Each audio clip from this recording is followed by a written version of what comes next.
पिछली बार वर्कशॉप में काम करते हुए मुझे पता चलता है कि हमारे शहर में दुनिया की सबसे बड़ी रेस होने जा रही है और उसी रेस में हिस्सा लेने के लिए मैं अपने S11 क्लासिक को पूरी तरीके से रिस्टोर कर देता हूँ और अब बिल्कुल नए लुक के साथ मैं रेस में हिस्सा लेने के लिए तैयार था।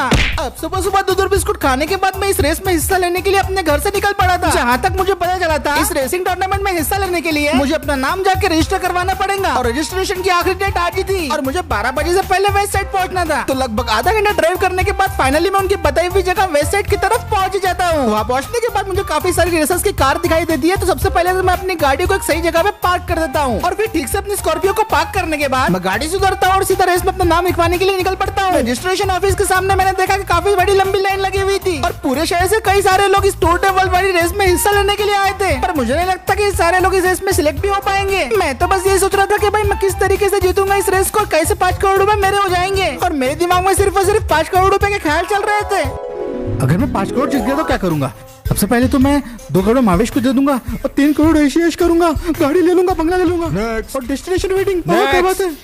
अरे ओ भाया, तेरा नाम रजिस्टर करूँ या नहीं? मैं अपने ख्याली पुलाव में इतना खो गया था कि मैंने देखा ही नहीं कि मेरा नंबर भी आ चुका है। अब इससे पहले कि वो मैनेजर गुस्सा हो के मेरा नाम काट देता, मैं फटाफट चलते हुए रजिस्ट्रेशन बूथ की तरफ पहुंच जाता हूं और उस मैनेजर को बोलता हूं कि मेरा भी नाम इस रेस में रजिस्टर कर दो। तो वो मुझे बोलने लगता है, तो क्या आप लेके आए हो Aadhaar card, PAN card, driving licence, गाड़ी के RC, passport size photo, blank cheque और POC? हाँ, मैं तो सब लेके आया हूँ। बहुत बढ़िया, पर हमें ये सब चीजें नहीं चाहिए। हमें चाहिए आपकी साइन इस कॉन्ट्रैक्ट। अब उसके मुंह से ये सुनने के बाद मैंने बोला कि भाई कॉन्ट्रैक्ट में ऐसा क्या लिखा हुआ है? तो वो मुझे बोलने लगता है, इस कॉन्ट्रैक्ट में ये लिखा है कि तुम अपनी मर्जी से इस रेस में हिस्सा ले रहे हो और इस रेस के दौरान अगर तुम्हारी कोई हड्डी पसली टूट जाती है या तुम्हारी जान चले जाती है तो इसका हर्जाना हम नहीं देंगे। क्यों, ठीक है ना? ये सुनने के बाद मैं थोड़ा सोच में पड़ गया था कि क्या मुझे सच में 5 करोड़ रुपए के लिए अपनी जान दांव पे लगानी चाहिए। तू सोच क्या रहा है? तेरा नाम लिखूं या नहीं लिखूं? देख, जबरदस्ती हिस्सा मत ले, नहीं लेना है तो बोल दे, वरना और भी लोग हैं। नेक्स्ट। अब मैं इतनी आसानी से 5 करोड़ रुपए छोड़ने नहीं वाला था, तो मैं उसे बोल देता हूँ, ठीक है भाई, मेरा नाम लिख दो, मैं साइन करने के लिए तैयार हूँ। हाँ शाबाश, ये हुई ना बात।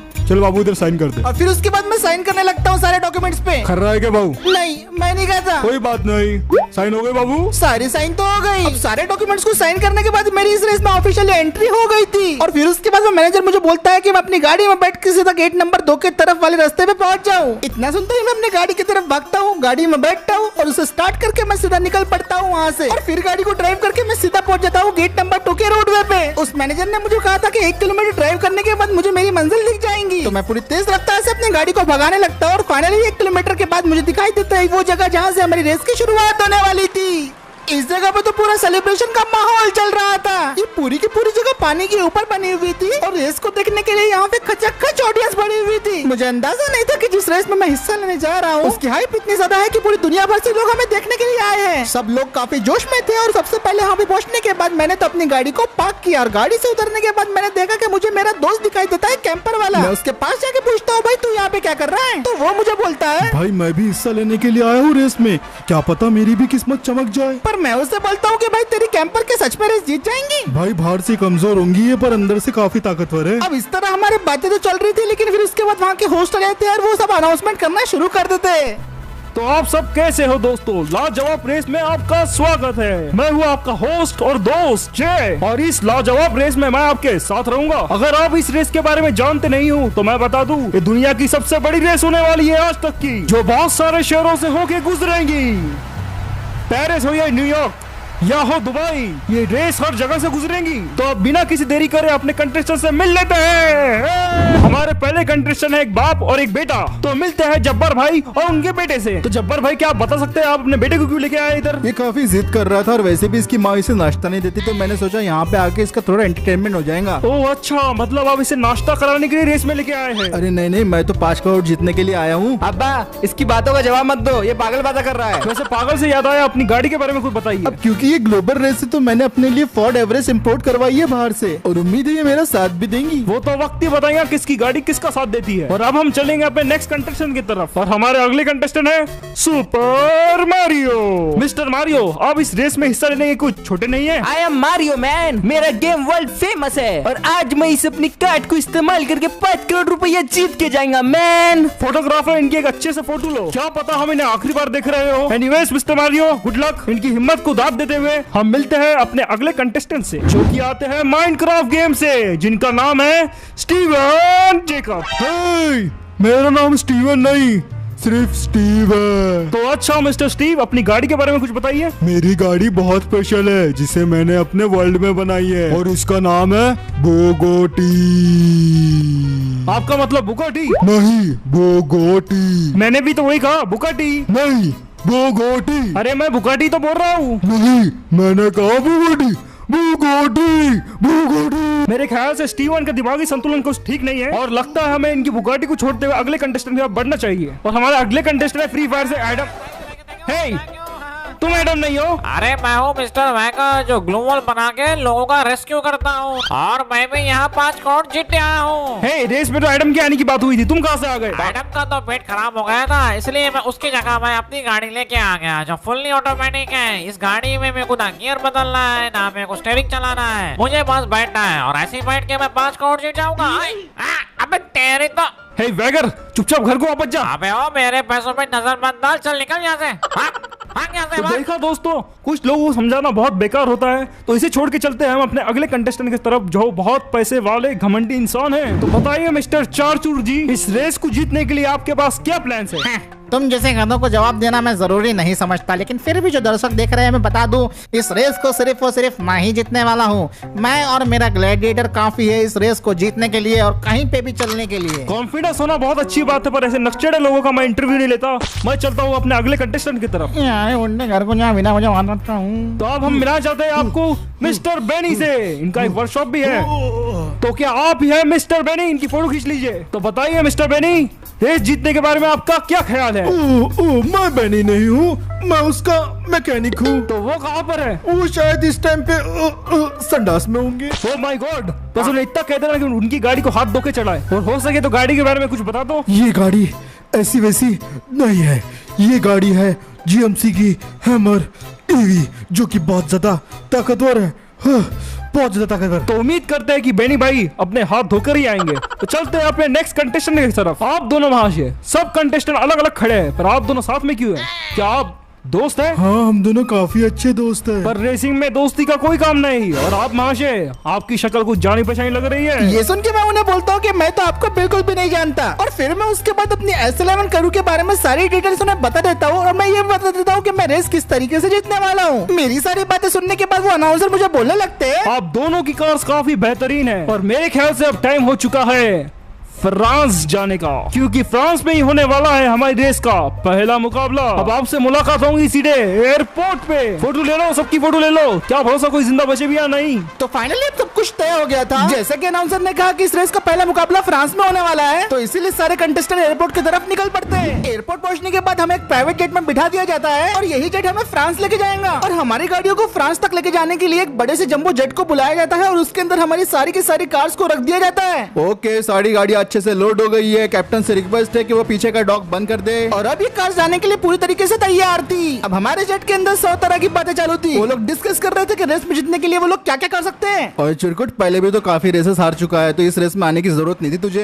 अपना काम करना। अब्बा, ये प्लेन क्रैश तो नहीं होगा ना? और इन सब के बीच में मैं थोड़ा सा नर्वस हो गया था। अब क्योंकि ये मेरी पहली इंटरनेशनल रेस है, तो मैं बस उम्मीद लगाए बैठा था कि मेरी मॉडिफाइड स्कॉर्पियो बाकी सारी गाड़ियों से बढ़िया परफॉर्म कर ले। फाइनली प्लेन के निकलने का टाइम हो गया था। चलो, एवरीथिंग ऑल राइट, प्लेन को टेक ऑफ कीजिए। इस सफर में आएंगे आपको काफी मजा, तो लेट्स गो। और फिर उसके बाद हमारा प्लेन रनवे पे चलना शुरू कर देता है। पर पता नहीं कि उसकी थोड़ी देर बाद मुझे मोशन सिकनेस होना शुरू हो जाती है, तो मेरा दोस्त मुझे बोलने लगता है, अरे भाई कुछ नहीं होगा, टेंशन मत ले, थोड़ी देर में तुझे इसकी आदत पड़ जाएगी। और फिर उसके बाद हमारा प्राइवेट जेट पूरी रफ्तार से टेक ऑफ कर जाता है। हम लोग अब सीधा फ्रांस जा रहे थे, जो सीधा 14 घंटे की फ्लाइट थी। ये काफी लंबा सफर होने वाला था, तो मैंने सोचा कि फ्लाइट के अंदर थोड़ा सो ही जाऊं।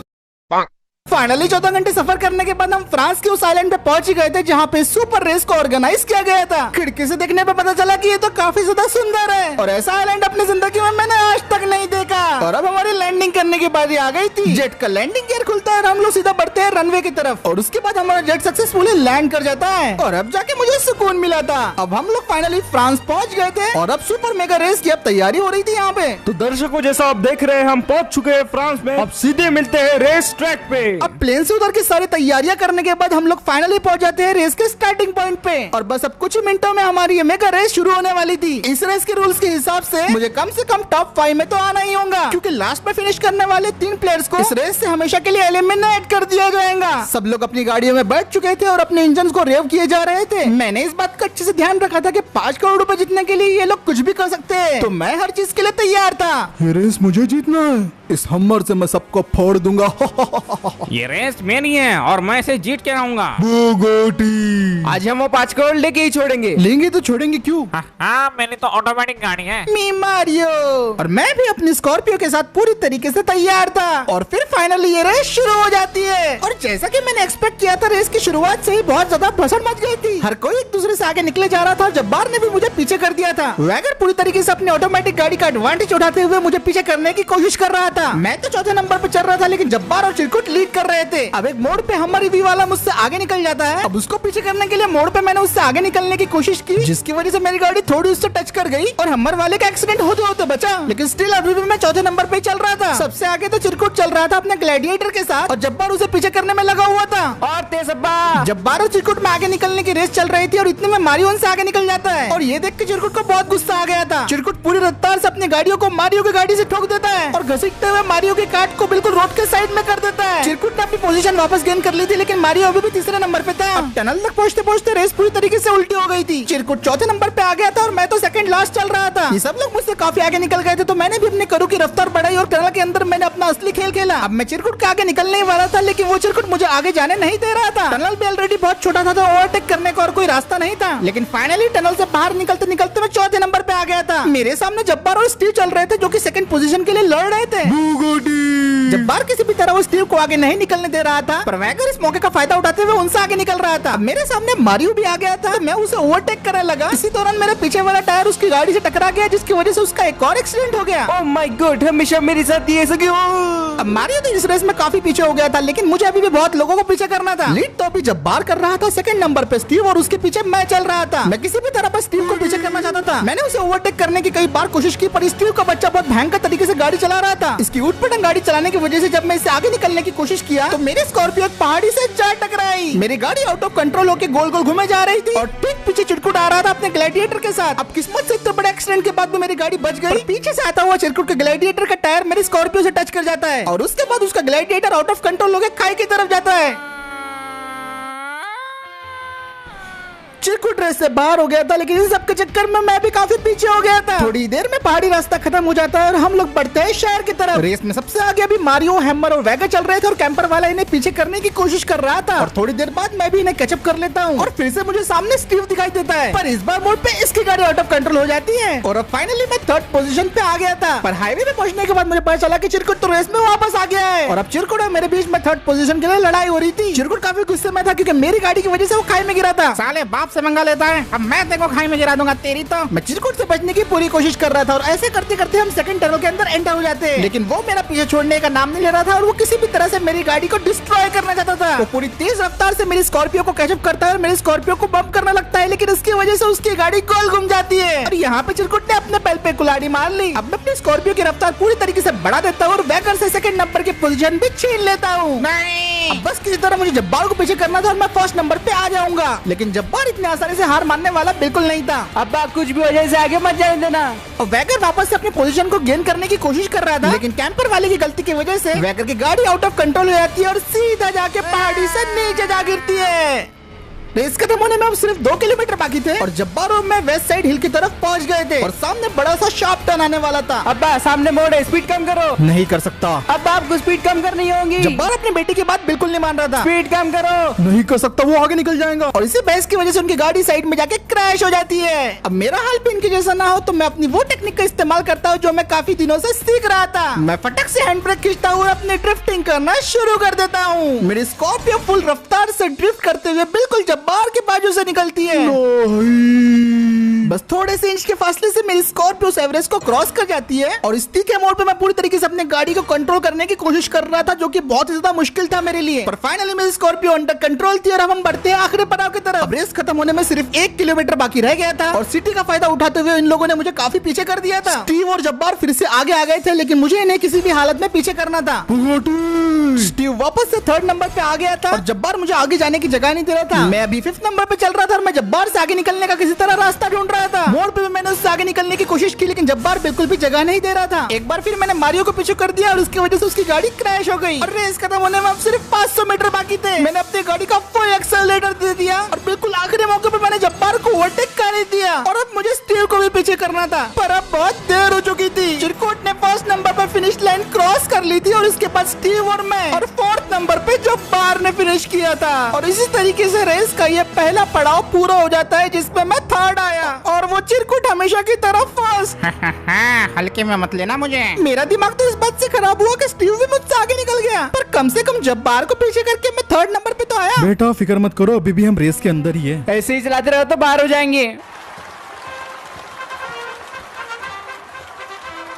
तो दोस्तों जैसा आप देख रहे हैं हमारे लाजवाब रेस का पहला राउंड कंप्लीट हो चुका है और रैंकिंग कुछ इस तरीके से है। पहले स्थान पे आए हैं मिस्टर चिरकुट, दूसरे स्थान पे आए हैं स्टीवन जैकब, हे, मेरा नाम स्टीव है। और तीसरे स्थान पे आए हैं हमारे स्कॉर्पियो वाले भाई जिनका नाम मैं भूल चुका हूँ। चौथे और पांचवें स्थान पे है बाप बेटे की जोड़ी और सुपर मारियो। तालियां हो जाइए। और मारियो के लिए 2 ताड़ी एक्स्ट्रा बजाना। मुझे तो ये भी नहीं लगा था ये 5वां आ पाएगा। और बड़े अफसोस के साथ बताना पड़ रहा है हमारे मिस्टर वैगर, मिस्टर बेनी और बुलेरो कैंपर वाले भाई इस रेस से एलिमिनेट हो चुके हैं। कोई बात नहीं, आप अगले साल जरूर ट्राई करना और वाइल्ड कार्ड एंट्री ऑप्शन हम जरूर देखेंगे। तो इसी के साथ हमारे रेस का पहला पड़ाव खत्म हो गया था। अभी तो मैं थर्ड आया था, लेकिन अगली बार मैं पूरी कोशिश करूंगा कि मैं फर्स्ट पोजीशन पे लेके आऊं। तो इसी के साथ आज का वीडियो यहीं पे खत्म करते हैं। वीडियो पसंद आया तो आपको लाइक शेयर सब्सक्राइब जरूर कर देना और कमेंट करके जरूर बताना कि अगली रेस कहाँ पे होनी चाहिए। जल्दी से जल्दी 12,000 लाइक वीडियो पे कंप्लीट कर देना। अगला वीडियो आ जाएगा और मैं मिलता हूँ आपसे अगले वीडियो में।